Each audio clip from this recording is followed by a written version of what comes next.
सिजावल मावा खे ख़बर ॾींदा आहियूं। शीतल दास कोहिस्तानी जी रिपोर्ट मुताबिक़ सिजावल वेझो 12 साला न्याणी गाॾीअ जे टकर में चीबाइजी फोत थी वई।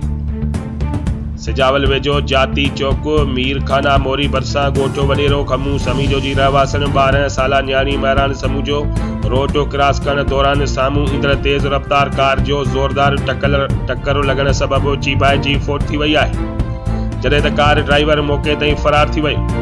वारसन न्याणी जे लाश खे गाॾीअ में खणाए सिविल अस्पताल सिजावल आंदो, जिते ज़रूरी कार्रवाई बैदि लाश जो वारसन हवाले कयो वियो। उन मौके ते फोती न्याणी जे वारसन शरीफ़ समेजो, गफूर समेजो ऐं ॿियनि चयो त असांजी 12 साला न्याणी महिरान समेजो रोड क्रॉस करण दौरान साम्हूं ईंदड़ अछे कलर जी कार जो ज़ोरदार टक्कर लॻण सबबि थॾे ते फोत थी वई, जॾहिं त कार ड्राइवर टक्कर हणण बैदि मौके तां फरार थियण में कामयाब थी वियो। मुतासिरनि एसएसपी सिजावल ऐं ॿियनि वसवारनि खां इंसाफ़ लाइ अपील कंदे चयो त असांजी न्याणीअ जे कातिल ड्राइवर खे कार समेत ॻोल्हा करे गिरफ़्तार कयो वञे। ॿिए पासे न्याणीअ जो मड़ घर पहुचण ते कोराम मची वियो।